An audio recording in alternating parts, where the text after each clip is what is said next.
Olá, meus amigos, bem-vindo ao canal Ilumina Notícias, que é uma conversa semanal sobre o setor energético no Brasil, no mundo. Eu sou Renato Queiroz e vamos conversar hoje sobre um tema muito atual, que é a recuperação sustentável da economia no pós-Covid. Você também tem uma opção de ouvir esse nosso bate-papo no podcast do Ilumina Energia. Como eu falei, esse tema hoje é fruto de um relatório que a Agência Internacional de Energia divulgou agora, no mês de junho. No fundo, é um plano setorial que indicam os caminhos para que os governos estimulem o crescimento econômico com redução de emissão de carbono nessa situação de crise que nós estamos vivendo. Esse estudo foi realizado em conjunto com o Fundo Monetário Internacional e a Agência Internacional de Energia ela aponta caminhos para essa recuperação calcados em tecnologias limpas, enfim, que podem ser acelerados, com uma integração certamente em políticas energéticas e respostas dos governos à crise econômica, que foi causada pela pandemia, do coronavírus. No fundo, é um plano que aponta sobre tecnologias, investimentos, empregos. E para conversar hoje sobre essa questão, nós temos aqui o doutor em Economia pelo FRJ e o nosso colega, diretor do Instituto Ilumina, o professor Ronaldo Bicalho, que estudou esse relatório, e eu chamei aqui para conversar sobre o relatório. Tudo bem, Ronaldo Bicalho? Prazer, tudo em paz? Tudo bem, Renato, tudo tranquilo, na medida do possível, né? Pois é, exatamente. Bom, eu começo, Ronaldo, querendo escutar você sobre, primeiramente, o objetivo dessa proposta. Que é o objetivo dessa proposta? Como é que foi feita a agência, buscando as saídas para as economias na pós-pandemia? Quer dizer, vale dizer que uma crise climática já existia, né? E até alguns especialistas dizem que a Covid é fruto desse descontrole das emissões. É um contexto de desenvolvimento com renováveis, que a gente vê nesse plano, que você vai falar para nós, que está vindo da Agência Nacional da Europa, mas os Estados Unidos também têm propostas nesse contexto, e atuais, porque o candidato Biden, democrata, também tem no seu plano esses caminhos, não é isso, Bicalho? Vamos escutar você, então, inicialmente, sobre essa proposta. Por favor, Bicalho.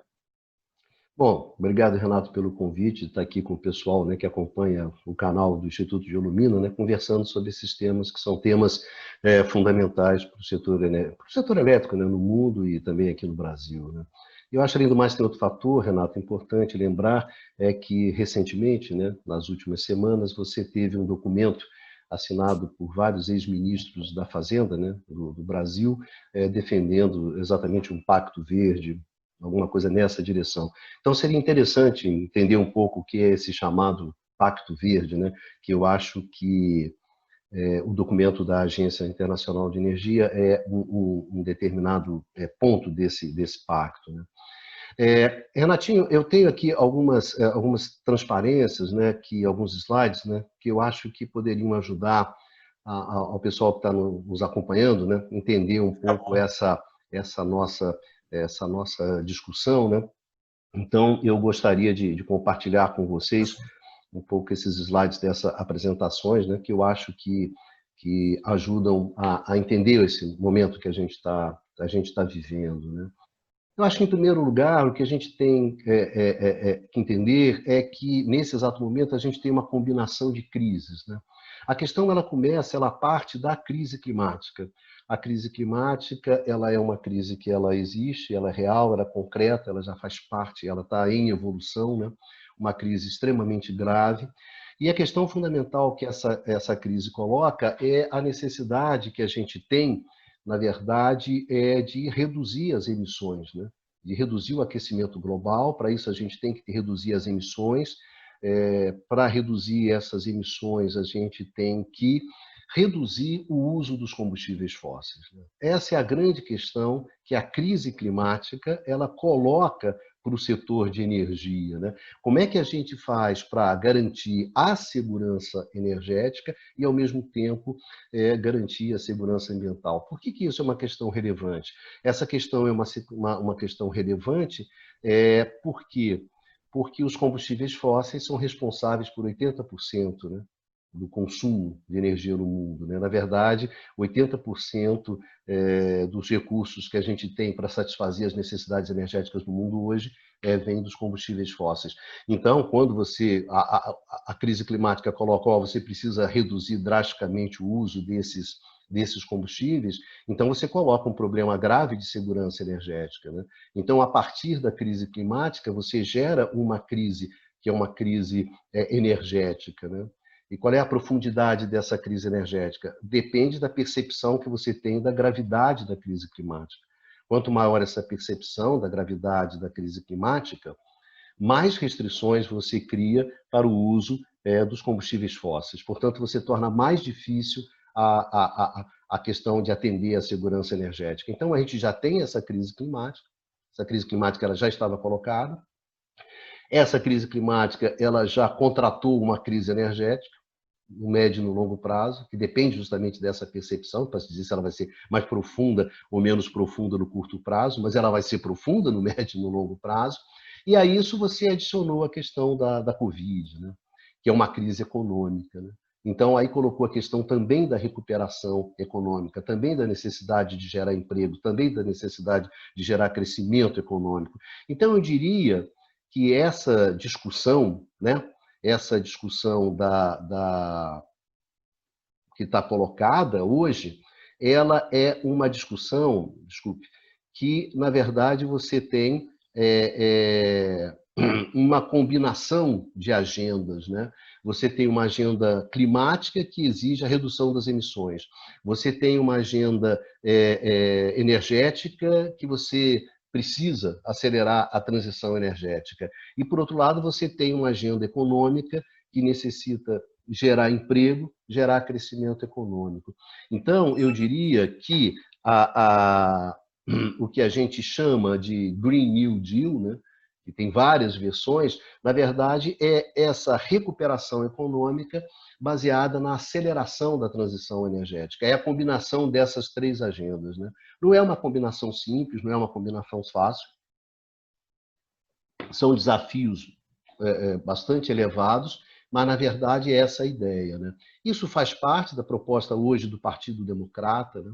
É bom lembrar que isso já fazia parte da proposta do primeiro Obama, né? Do Obama de 2008. Né? O Obama surge na campanha de 2008, no caso americano, propondo um Green New Deal. As pessoas esquecem isso, né? Mas foi atropelado pela crise financeira de 2008 e 2009, então você teve uma substituição das agendas. Hoje faz parte da proposta do Partido Democrata, faz parte da proposta da Comunidade Econômica Europeia, né? Na verdade é um Green Deal, né? Um pacto verde, e também acabou fazendo parte agora, saiu no final do mês passado, né, 30 de junho, uma proposta da Agência Internacional girando mais ou menos em torno da mesma questão, né? A ideia de acelerar a transição energética, e essa aceleração da transição energética, matar dois coelhos com uma cajadada só, né? Enfrentar a crise climática e enfrentar a crise econômica.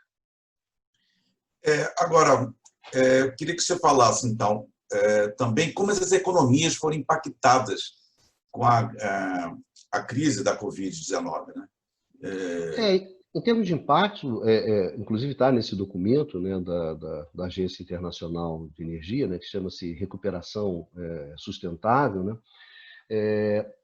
Você tem um impacto, acho que muitos conhecem, né, uma previsão de que você tenha uma queda no PIB, uma queda no PIB mundial, né, de cerca de 6%, que é uma previsão da OCDE, né? Isso desde que você não tenha uma segunda onda, né? Se você não tiver uma segunda onda nos países, que você não seja obrigado a novos confinamentos, e você tem uma recuperação mais leve no segundo semestre, então isso daria uma perda de 6% do PIB, né? Tem uma perda de emprego da ordem de 350 milhões de empregos, né? O impacto esperado. tem em termos de empresas, você imagina que você tenha 450, 500 milhões de empresas sob risco, né? Em risco, né? Em risco de fecharem em função da situação. Então, a crise econômica, ela é uma crise muito grave, né? Então, isso faz com que você coloque a questão da recuperação do emprego, principalmente a recuperação do emprego, como uma questão bastante chave. Mas também tem impacto sobre energia, né? Existe impacto sobre a energia, existe a ideia de que a gente possa ter uma queda no consumo de energia mundial da ordem de 6%. Da ordem É de muita 6%. Para vocês terem uma ideia, a queda no consumo de energia na crise financeira, né, de 2008 e 2009, não chegou nem a 1%, né? Foi 0,9%, então não chegou nem a 1%. Então, uma crise de 6% é, evidentemente, uma crise muito maior, né? Você espera que, em termos de investimento, os investimentos na área de energia caiam 20%. Então, também é bastante significativo. Você imagina que você tem alguma coisa em torno de 6 milhões de empregos na área de energia e naquelas áreas correlatas, né, em risco, né? Então, o impacto também sobre o setor de energia, ele é um impacto bastante significativo. Pois Ronaldo, você vê a importância que esses organismos estão fazendo de criar um plano. Quer dizer, eu que trabalhei muitos anos em planejamento, dentro do setor energético, eu vi que era importante você se adiantar nessas crises para você fazer um plano. O Brasil foi muito competente em planos e planejamento e deu certo nisso tudo. Então, a agência está fazendo esse plano, os democratas estão lá, e que você até falou, realmente interessante, que o New Green Deal, né, de agora, e aí a agência, juntamente com a FMI, faz esse plano. E você poderia falar para a gente, então, quais os resultados esperados com esse plano? Quais são os resultados, os custos, prazos, enfim. Bom, aí deixa eu compartilhar aqui com vocês É bom, sim. um pouco dessas. Aqui a gente tem alguns slides que sintetizam esse tipo de informação, né?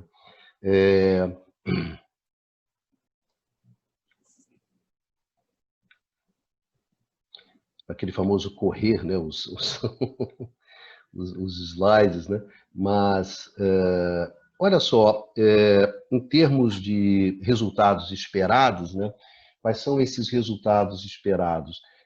O que espera com esse plano é que você crie 9 milhões de empregos por ano, né? Que esse plano baseado em energia, baseado numa aceleração da transição energética, seja capaz de gerar 9 milhões de empregos por ano, né? Como o plano está imaginando que esse plano vai durar 3 anos, 2021, 22 e 23, você chegaria em 2023, né, com mais 27 milhões de empregos, né? Espera-se que, em termos de PIB, o plano tenha um impacto quer dizer, seja capaz de crescer 1,1%, né, do PIB mundial por ano, através desse plano, né? Então, a gente teria, ao final, em 2023, a gente teria aumentado o PIB mundial em 3,5%, graças a esse plano, né? E espera também uma redução das emissões anuais, né, de CO2 relacionadas à energia, da ordem de 3,5 gigatoneladas, né? Então, você tem geração de emprego, você tem aumento do PIB e você tem um impacto positivo sobre as reduções das emissões, né? E, em quarto lugar, uma questão que é importante para a Agência Internacional de Energia, que é o acesso à energia, né? A gente tem alguma coisa em torno de 800, quase 1 milhão de pessoas que não têm acesso à energia elétrica no mundo, né? E temos alguma coisa em torno de 2 bilhões e meio de pessoas que não têm acesso a energias limpas para cocção, né? Isso tem impactos tanto ambientais como sobre a saúde das pessoas muito graves. Então, essa questão de que todos tenham acesso à energia elétrica é uma questão importante, e também as energias limpas, né, para cozinhar, é um ponto importante para a agência, né? O Energy for All, também para as Nações Unidas, e também está colocado nesses planos. Então, eles imaginam que 420 milhões de pessoas terão acesso à cocção limpa, né? E 270 milhões de pessoas terão acesso à eletricidade graças a esse plano também. Então, isso também é uma questão importante, né? Porque diz respeito à qualidade de vida e à qualidade de vida das pessoas, né? E em termos de custos e prazos, Renato, o custo é 1 trilhão por ano, e a duração seria 3 anos, né? E o financiamento seria o financiamento público e privado. Você vê que você falou sobre cocção, né? Realmente, no próprio Brasil, você tem muitas residências ainda consumindo resíduos Isso. e lenha, né? E aí você falou uma coisa interessante, a questão da saúde. Muita gente, quando fala de energia, mostra o consumo de lenha, de resíduos, mas não, você falou uma coisa interessante, não percebe que aquelas cozinhas invadidas daquela fumaça, daquela emissão que traz as doenças pulmonares, etc. Tal. Como é importante para a saúde você, vamos dizer, modernizar o uso de combustíveis na cocção, né?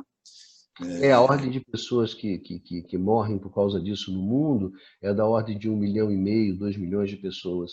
Olha só, né? Em função desse uso, quer dizer, as pessoas morrem pelo uso de uma energia ruim, né? Por isso a preocupação das Nações Unidas, a preocupação da Agência Internacional com isso.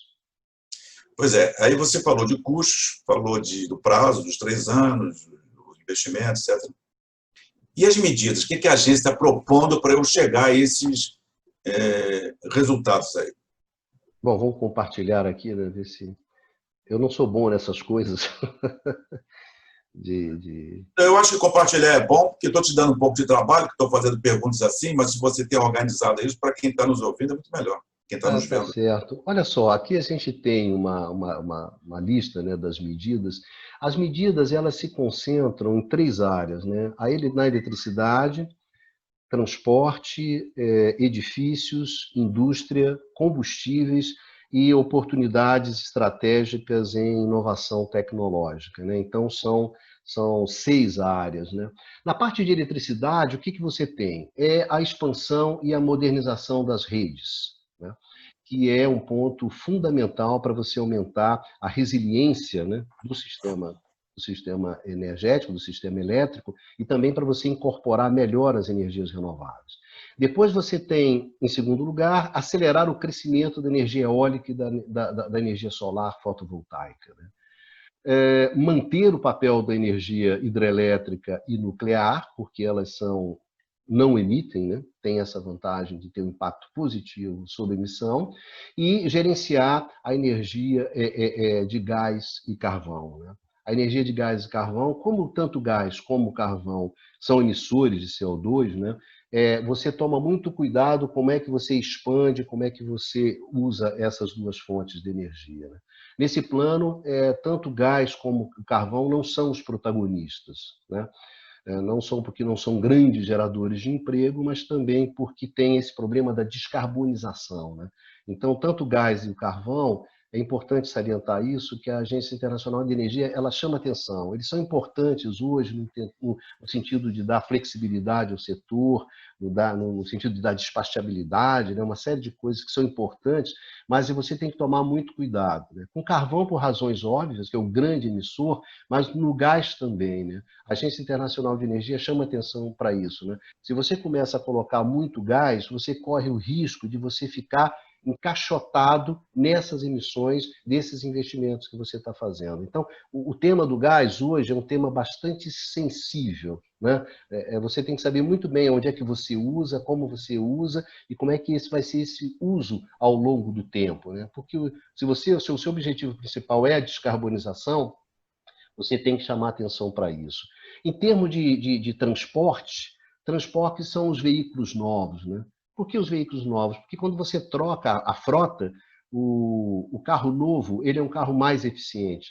Portanto, ele consome menos e ele emite menos. Então, isso é uma questão importante. Expandir as redes ferroviárias, né, de alta velocidade, no sentido de melhorar, reduzir o consumo do transporte, né, de longa distância, e melhorar a infraestrutura urbana, né? Criando todas aquelas coisas que permitem a utilização de bicicletas, transportes, também muita questão de transporte individual, coletivo, como sendo contribuir para a redução do consumo e redução das emissões.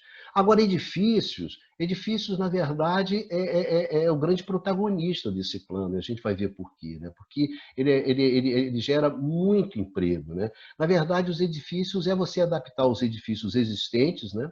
E também as novas construções de formas a que esses edifícios fiquem mais eficientes, que eles consumam menos energia, né? Então, esse é um ponto importante. Os eletrodomésticos mais eficientes e conectados, né? Aqui o edifício e o que está dentro do edifício, né? É o edifício, é o apartamento e como as pessoas usam energia nos seus apartamentos, né? Dos seus aparelhos eletrodomésticos, etc, etc. E aqui melhorar o acesso à cocção limpa é aquele tema que a gente falou sobre o acesso, né? Mas esse ponto aqui é um ponto muito importante, como a gente vai ver. Para a indústria, é melhorar a eficiência energética, né? Aumentar a eletrificação e expandir a reciclagem de resíduos e materiais, né? Combustíveis, reduzir as emissões de metano das operações de petróleo e gás, a reforma dos subsídios aos combustíveis fósseis, que é uma questão bastante importante para a Agência Internacional de Energia, né? Na medida em que você está tentando reduzir as emissões, reduzir o consumo dos combustíveis fósseis, é complicado você manter os subsídios justamente a esses combustíveis fósseis, né? E apoiar e expandir o uso de biocombustíveis, né? Por razões óbvias da questão das emissões. E chama atenção que nas oportunidades estratégicas e inovações tecnológicas, o que você contempla no plano? Tecnologia de hidrogênio, baterias, reatores nucleares modulares pequenos e captura e utilização e armazenamento de carbono, né? Que é uma tecnologia, quer dizer, tecnologia de hidrogênio e bateria, a parte de estocagem de energia elétrica, né? Que é chave para a transição energética. Reatores nucleares modulares pequenos é a tentativa de manter a nuclear, que é uma tecnologia que não emite, dentro do jogo, né? Só que em escalas muito menores, com modularidade muito menor, tentando reduzir o risco, né? Tanto os riscos econômicos quanto os riscos de acidente, os impactos e coisas desse tipo. E a captura e utilização e armazenamento de carbono, né, é a tentativa de você manter os combustíveis fósseis no jogo, né? Manter os combustíveis jogos. Enfim, Renato, esse é o conjunto de medidas, né, que tentariam fazer o quê? Criar emprego, gerar estímulos econômicos para o crescimento, reduzir as emissões e aumentar a resiliência e a sustentabilidade do setor de energia, né? É isso. Arnaldo, olha só, quer dizer, eu não consigo, quando você está descrevendo isso, e no final eu vou te provocar com uma pergunta de Brasil, mas eu não consigo não pensar no Brasil. Aí, quando você listou essas tecnologias, tem um item ali de baterias, e nós temos as nossas baterias, que são os reservatórios das hidrelétricas, hoje na mão do Estado, sobretudo, na grande parte. E nós temos também uma questão da nuclear, que está sendo discutida, que nós não vamos discutir aqui, mas de pequenos reatores nucleares, né? E as outras tecnologias ali que você citou, eu acho que é fruto de a gente começar a investir em inovação tecnológica. Mas quando você passou os seus slides, se foi um à frente ali, eu vi um título falado empregos. Então, eu acho que uma preocupação, certamente, das economias agora são os empregos. E eu já senti, então, que esse documento ele apresenta também uma fotografia do emprego neste processo que eles estão propondo. Então, você podia já conversar conosco sobre empregos, por favor. Isso é legal, porque a gente tem que pensar o seguinte, a gente está operando com 3 agendas. A gente tem a agenda da redução das emissões, né? A gente tem a agenda da transição energética, que essa é a agenda do setor elétrico no mundo hoje. Porque é como você garante a segurança energética e entrega a redução das emissões, que é fundamental para enfrentar a crise climática, né? Então, eu acho que a agenda do setor elétrico justamente é essa transição. Então, você pensar, nós vamos sair da economia, a gente vai sair de uma crise econômica, a gente vai ter gastos, a gente vai ter investimentos significativos para a saída dessa crise, então vamos usar isso para acelerar a transição. Mas, por outro lado, você tem... Ah, não, tudo bem, mas tem uma agenda aqui que é uma agenda econômica. E eu acho que nessa agenda econômica, a questão da geração de empregos, ela é muito forte, né? Então, ela acaba... Isso é muito interessante a gente ver isso, porque ela acaba o quê? Definindo as escolhas na hora. Bom, onde é que a gente vai colocar a grana? Não é isso? Dessa expansão. Como é que seria uma... Ou seja, como é que a gente acelera a transição energética, como é que a gente reduz as emissões, mas cria o quê? Cria aquilo que é fundamental, que é o emprego, né? Então, E será que essas tecnologias aí você vai falar quem isso, eu gera acho que mais emprego? é legal isso, porque aqui dá bem uma ideia, deixa eu passar aqui para vocês, que são esses empregos aqui criados por milhões de dólares em investimento, né? Vocês me desculpem que eu vou puxar aqui, inclusive inclusive aqui o texto original, vocês me desculpem que deixa eu só preparar uma coisa aqui, que aí eu vou compartilhar com vocês, né? Deixa eu compartilhar aqui, que eu acho que essa informação é uma informação legal, interessante, porque ela dá um pouco a lógica de como é que são as escolhas, né? Eu acho que é isso aqui. Isso aqui são os empregos, né, na construção e na fabricação, criados por milhões de dólares em investimento de capital no plano de recuperação. Eu acho que aqui você vê bem, né? Você dá uma olhada aqui, você já vê. Onde é que você tem a maior criação de empregos por milhão de dólares que você coloca, né? Olha só, quem tem mais é justamente aqui na eficiência, né? Na construção de novos edifícios eficientes. Aqui você tem uma criação total de 15, quase 15 empregos por milhão de dólares que você coloca, né?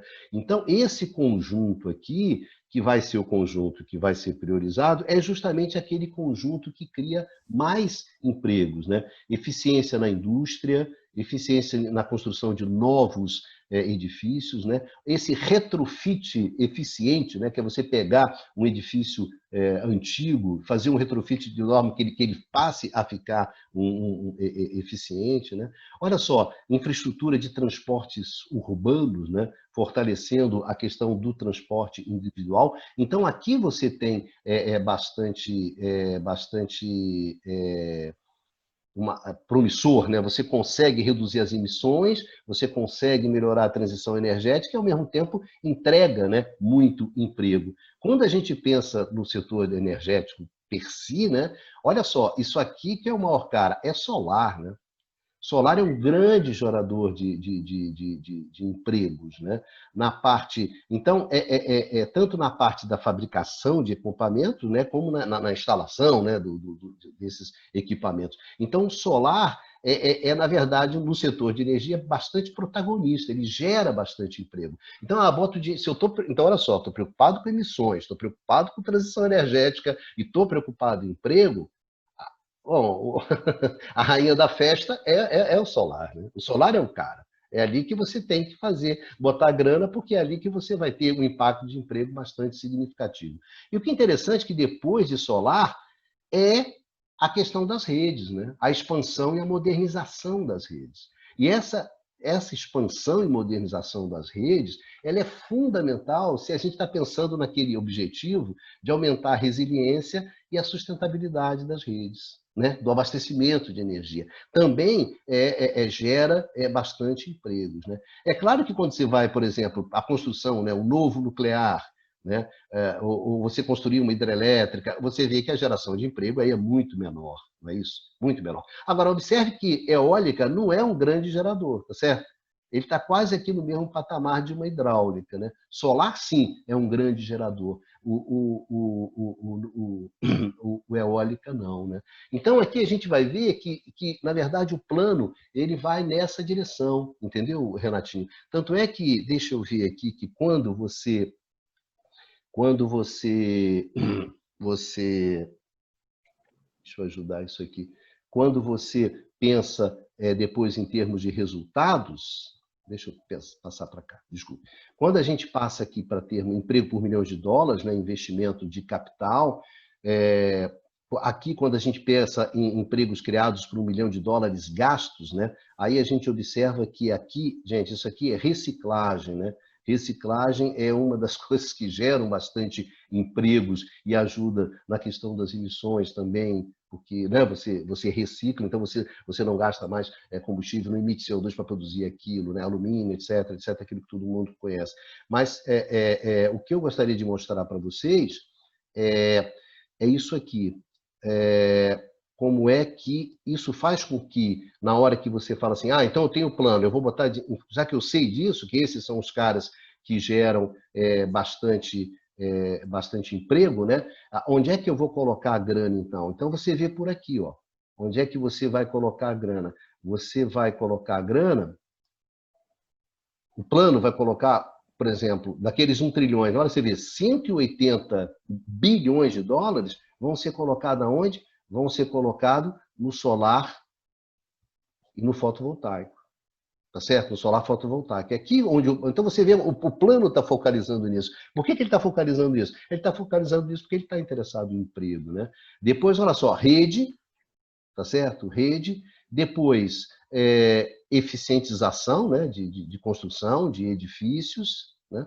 E aí você vai definindo essa ordem. Mas eu queria chamar atenção para isso. Então, do plano, onde você vai botar mais dinheiro é no solar. No celular. Depois, redes, depois, eficientização de edifícios e assim por diante, né? Então, eu acho que essa é uma coisa importante do plano. Quer dizer, eu acho que ele sinaliza essa questão. Quer dizer, quando você combina as três coisas, como é que você resolve? Esse que é o grande desafio. Então, se você quiser combinar geração de emprego, redução das emissões e a melhoria da resiliência do sistema e da sustentabilidade do sistema elétrico, do abastecimento na verdade, do abastecimento de energia, né? Aqui não é apenas o sistema elétrico. Então, mais ou menos é esse o caminho que você segue, né? E tem uma outra coisa aqui, Renato, que eu acho interessante, que eu queria mostrar para vocês da discussão, que é o seguinte, que é o financiamento disso, né? Como é que você banca isso? Aqui tem uma discussão que é bastante interessante, porque como é um projeto feito pelo FMI, né, e pela agência, aqui você tem, vamos botar 3 trilhões, né, como é que vai ser isso? A primeira questão que eles colocam é o seguinte, olha, a maioria da grana, né, sei lá, 3 trilhões, 800 bilhões vem do setor público, mais 2 trilhões vem do setor privado. Então, grosseiramente, você está considerando que 1/3 vem do setor público e 2/3 vem do setor privado. E aí, eu acho que o que tem de interessante aqui é o seguinte, isso quando você pensa no caso total, né? Quando você pensa aqui, no caso, que é o lado de cá, o azul escuro é o consumo, é o gasto privado, né? Ao passo que o azul clarinho é o gasto público, você vê que em termos das economias avançadas, o gasto privado ele prevalece, né? Mas quando você olha no caso do resto do mundo, né, das economias em desenvolvimento, como é o nosso caso, aí já inverte, tá vendo? O papel aqui do gasto público é muito maior do que o gasto privado. Ou seja, e aqui é justamente naquelas medidas ligadas à eletricidade, tá certo? É claro que quando você pega assim, edifícios, etc., tudo bem, posso até imaginar, mesmo no resto, nessa economia em desenvolvimento, como a nossa, venha o setor privado. Mas, quando penso no setor elétrico, você vê que o plano se sustenta em gasto público, né? E principalmente na participação das estatais, etc. Ou seja, as estatais são jogos. É claro que aqui tem uma discussão enorme, que é uma discussão econômica, se nesse exato momento da crise, essa afirmação da agência seria razoável, né? Que o setor privado fosse capaz, mas isso é uma discussão econômica. Mas mesmo mantendo assim, nos termos da agência, não, o dinheiro é privado, privado, mas não no caso dos países em desenvolvimento. No caso dos países em desenvolvimento, a participação do setor público é muito relevante dentro do plano. Agora, eu acho que, volto a falar, que eu não vou deixar para o finalzinho, a gente falar um pouco sobre o Brasil. Quando você falou plano de investimento do setor público, solar, eu estava até aqui anotando, os privados entrando em determinado setor, com o seu dinheiro, a participação, acho que a gente tem, no final, refletir um pouco sobre o Brasil. Mas já chegando assim, no final aí do teu apresentação, tem resultados de PIB também, né? Com isso aí, vai aumentar, não sei se você já falou sobre isso, mas eu não sei se você tem aí sobre o PIB. Com isso tudo, o PIB, como é que vai aumentar aí no mundial? Eu acho que tem aqui um slide, né, que é interessante, que ele diz exatamente sobre essa questão que você estava pensando, que é o seguinte, que é o quanto é que você... Aqui, simplesmente, vocês terem uma ideia dos resultados, né, dos resultados acerca do emprego, né, que você espera criar, né? Então, são 9 milhões, 9 milhões, 9 milhões, dando um total de 27 milhões. Mas o que é interessante é o seguinte, você vê que a grande geração de emprego é nesse azul escuro aqui, né? Esse azul escuro é o quê? Esse azul escuro aqui é justamente a parte de edifícios. E o azul clarinho aqui é a parte de eletricidade, né? Mas com o passar do tempo, quando chega em 2023, você vê que as medidas ligadas à eletricidade, né? Solar, modernização da rede, aquilo que a gente viu, elas vão crescendo na geração do emprego, né? Da importância deles no papel do emprego, né? E deixa eu só ver uma coisa aqui. Exatamente. E esse verdinho, eu acho que é justamente a parte de transporte, né? E transporte, gente, aqui, basicamente, o que dá essa geração de emprego e dá um impacto significativo é a substituição de veículos, tá certo? É simplesmente você tentar modernizar a sua frota, tirar os carros velhos, que emitem mais, e colocar carros que emitem menos, né? Então, isso aqui eu achei que é importante. Aqui, justamente aquilo que você falou do PIB, o que é interessante aqui é que isso aqui vai dando, né, 1,1% por ano, e ao final você chega com alguma coisa em torno de, aqui em 2023, alguma coisa em torno de 3,5%. Né? Isso aqui é o mundo como um todo. Né? Isso aqui é a taxa... Deixa eu ver isso aqui é importante porque diz respeito a gente, né? Diz respeito às à nossa situação. Eu queria chamar a atenção para isso, tá vendo? Se vocês conseguem ver aqui, o resto do mundo, né, que chegaria aqui olha só, o resto... aqui é a média do mundo, né? Então, nós chegaríamos em 2023 com um crescimento de 3,4%, né, em relação a 2020. Né? Então, acumulado, daria 3,4%. As economias avançadas, elas teriam um crescimento de 2%. Agora, nós, né, o resto do mundo, teríamos 3,8%, quer dizer, quase 4%. Então, essa aposta para nós é importante, né?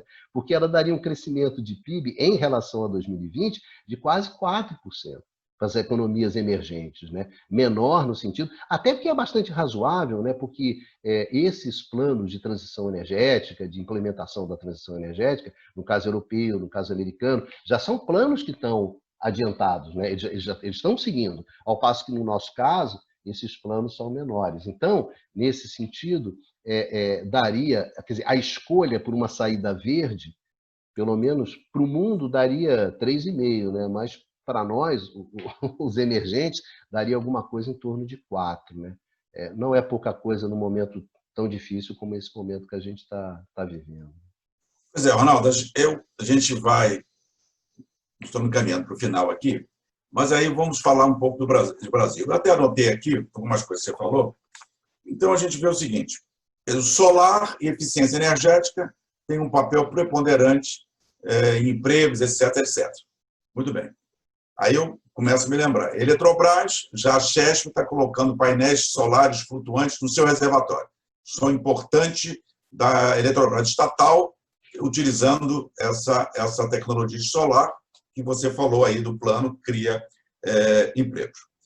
Falou-se também de o plano sustentando também gastos públicos. A gente tem aqui uma certa dificuldade de um discurso de aplicação de gastos públicos.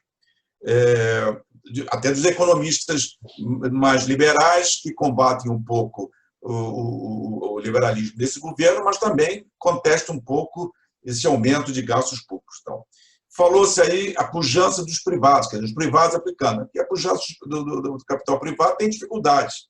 Tem dificuldade. A gente viu que a própria Eletrobras teve que fazer parcerias com privados para que alavancasse vários investimentos de usina. A Eletrobras tem mais de 170 participações com privados para alavancar. Então, a pujança dos privados aqui, numa crise dessa, que já vem meio, né, não sei. Falou sobre... E o plano? O plano foi feito pela agência FMI em curto espaço de tempo. Ela faz seu outlook anual, a gente já analisou dentro da UFRJ, o nosso grupo Outlook, lá que saiu em fevereiro e março, e agora, com essa pandemia, eles tiveram que dar uma estudada e dar uma solução ou um plano de recuperação. Então, nós, aqui no Brasil, temos que também ter um plano, em curto prazo. Não pode esperar um ano para sair um novo plano, etc. Quer dizer, tudo isso que eu estou falando aqui, eu pergunto para você o seguinte: nós estamos dentro dessa agenda, Ronaldo? Quer dizer, você acha que isso pode, vamos dizer, a área de planejamento do Brasil pode pegar esse plano e dizer, bom, com isso, que já tem um caminho andado aqui de estudos, eu vou fazer o plano brasileiro. Você acha que, pelo que a gente vê, nós estamos dentro dessa agenda? Não, né? A gente está fora dessa agenda, né? Eu achei interessante que, inclusive, nesse documento dos ministros da Fazenda, né, falava-se sobre a questão do novo Pacto Verde, etc., mas, na verdade, o que estava discutindo ali era o desmatamento da Amazônia, né? Uma coisa justa, importante, mas isso não é um novo Pacto Verde, né? Pacto Verde tem a parte ambiental, tem a parte energética e tem a parte econômica, né? Junta as três coisas, né?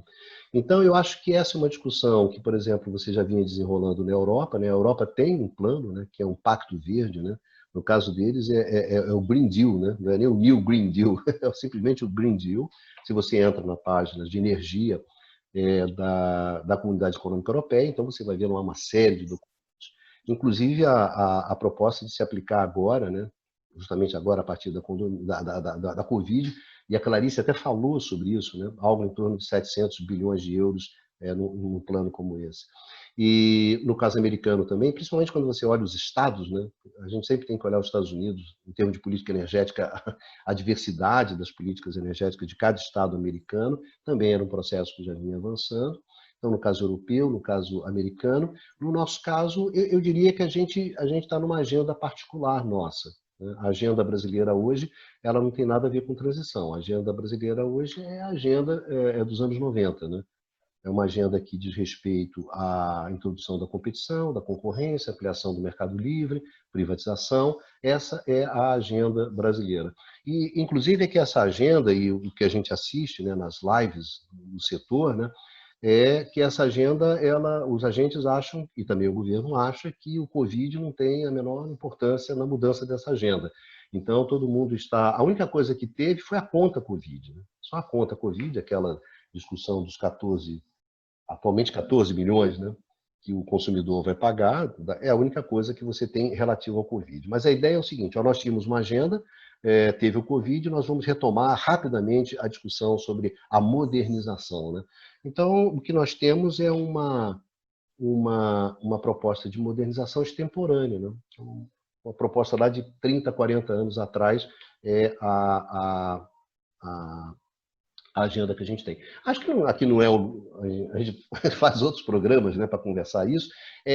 Só o que é importante chamar a atenção é o seguinte, quer dizer, eu acho que o documento da agência ele sintetiza algumas questões que estão sendo discutidas, é importante, traz números, é um bom relatório, vale a pena ler. Ali tem muitas informações sobre ocupação no setor de energia no mundo, e sobre escolhas, né, que estão sendo feitas. É um documento legal, está disponível lá no site da Agência Internacional de Energia, as pessoas acho que devem procurar, né?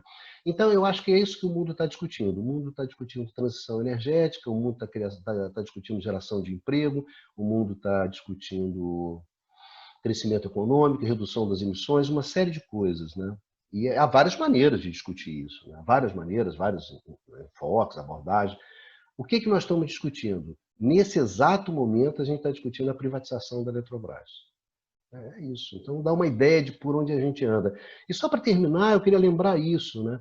Quando a gente fala em transição energética, quais são os elementos fundamentais de uma transição energética, em função justamente da intermitência das fontes, né?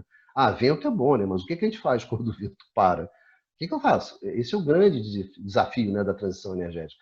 Então, eu preciso o quê? Eu preciso de centrais flexíveis, que entrem rapidamente quando o vento para. Eu preciso ter capacidade de estocagem, para quando ventar eu não precisar da energia, eu poder estocar essa energia para usar justamente quando eu precisar de energia e não estiver ventando. Então, estocagem é uma coisa fundamental. E eu tenho que ter um sistema de transmissão, né? Vocês viram que uma das propostas colocada é a expansão, a modernização da rede, né? Porque a rede é fundamental, né? Se ventar, tem algum lugar, né? tem algum consumidor nesse vasta área coberta por essa rede toda que está precisando, né? E se eu precisar de energia, que eu tenho uma rede grande, né, que cobre grandes áreas, bom, deve ter algum lugar que está ventando e eu vou lá buscar isso. Então, são 3 elementos fundamentais. E Rede. nós temos isso, uma rede Isso, maravilhosa. e o Brasil tem isso, né? A coisa mais maluca é isso. A gente tem isso, porque a gente construiu isso pela hidrelétrica, com a hidroeletricidade, um sistema sofisticado, único no mundo, complexo, mas extremamente sofisticado, extremamente interessante. A gente tem isso, né? A gente tem as centrais flexíveis, as mais flexíveis que tem, que são as centrais hidrelétricas. A gente tem a capacidade, a estocagem, nos grandes reservatórios, e também tem uma rede de transmissão que cobre, né, o país inteiro com toda a diversidade climática que você pode imaginar e que o Brasil tem. Agora, aí você vê, 45% da capacidade de geração hidrelétrica é Eletrobras. Metade da capacidade de estocagem é Eletrobras. 47% das linhas de transmissão é Eletrobras. Então você olha assim, cara, isso aqui é um ativo hiper estratégico na transição, né? Pode transformar a transição brasileira numa transição muito menos custosa do que vai ser a transição dos outros. Aí você fala assim, então vou pegar tudo isso e vou privatizar? Né? É isso que você está discutindo nesse exato momento? É o plano de desenvolvimento. Aí você vê o quanto que você está... Cara, fora do radar. Eu, sinceramente, não sei como é que discute isso. Né? Como é que eu vou discutir isso? Não sei como é que eu discuto uma coisa tão extemporânea, tão fora de lugar, tão sem senso. Ainda tem aquela questão que sempre se discutiu, quer dizer, eu vou atrair o investimento privado, estrangeiro, para comprar um ativo pronto, e aí a gente precisa de novos investimentos. É complicado. Eu acho que a nossa agenda ela é uma agenda muito extemporânea. Então, aí fica difícil. Mas eu acho que é interessante pelo seguinte, a gente vê o que está acontecendo, o que está rolando, né? E eu acho que numa hora, como essa agenda ela é completamente extemporânea, como ela acaba detonando o setor, né? É uma sandice por parte dos agentes. Acho que a gente nunca teve uma fase assim onde a sandice fosse tão grande, né? Então, me surpreende, né? Não é essa a tradição do setor elétrico brasileiro. O setor elétrico tem uma bela tradição, bela tradição. Então, a gente fica esperando, olha, eu acho que, gente, isso aqui que é a agenda, eu espero que em algum momento a gente retome essa discussão. Tenho esperança de que a gente, numa hora, a gente vai retomar um caminho mais sensato, né? mais contemporâneo, né? Mais de acordo com tudo que está acontecendo. E se a agenda ela já era extemporânea antes, Renato, antes da Covid, agora então ela ficou uma coisa que eu não sei classificar o que é a agenda do setor de energia no Brasil hoje, que é a venda das refinarias, a venda da Eletrobras, que é o desmonte do setor elétrico, do setor energético brasileiro. No meio de uma pandemia, no meio de uma crise econômica que vai ser terrível, terrível, todo mundo sabe, vai ser terrível. A não ser meia dúzia de, sei lá, de tontos que acham, acho que não vale a pena discutir isso. Mas eu estou tentando discutir a coisa como ela é. Olha, sério, olha, nós vamos ter uma crise econômica dramática. E você vê essas propostas, entendeu? Então, eu não sei discutir isso. Eu realmente não sei discutir. Eu não sei discutir com essas pessoas, com toda a sinceridade. Eu não sei, entendeu? Então, a nossa agenda, que já era ruim, com a Covid, com a crise econômica, ela ficou uma agenda tremendamente sem senso. Os agentes acham que vão implementar, né? Você vê pelas lives, eles acham que vão implementar. Não sei, Renato, acho que é um momento muito complicado. Ronaldo, o que me preocupa, eles têm que entender que essas ações vão dar consequências nas novas gerações.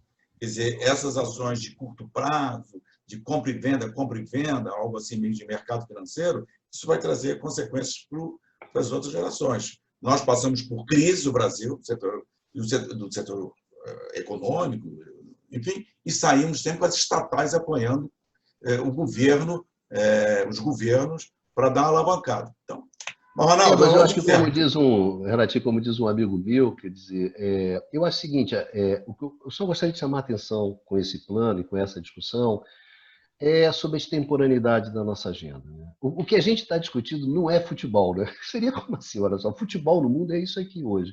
O que a gente está fazendo aqui não é futebol. Era como se fosse isso. No setor elétrico não é futebol, né? E eu acho que o que é pior de tudo, como diz um amigo meu, é briga de cachorro pequeno. É uma briga de vira-lata. Não é uma briga de cachorro grande, não é uma grande batalha no qual você tem grandes questões ali, né? São questões individuais, particulares, curto prazo, super curto prazistas, né? Então, reduzido, naquela agenda do agente, curtinha ali, né? Não enxerga um palmo na frente do nariz e acaba gerando uma briga de cachorro pequeno. O setor elétrico é para cachorro grande, não é para cachorro pequeno, né? É simplesmente o cara que quer comprar a Eletrobras ficar sentado em cima dos reservatórios, oferindo rendas, né? Rendas hidráulicas ali na teté.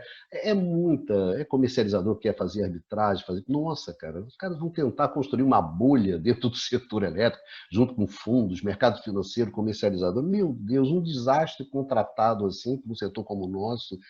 Inacreditável, né? Você vê essas coisas.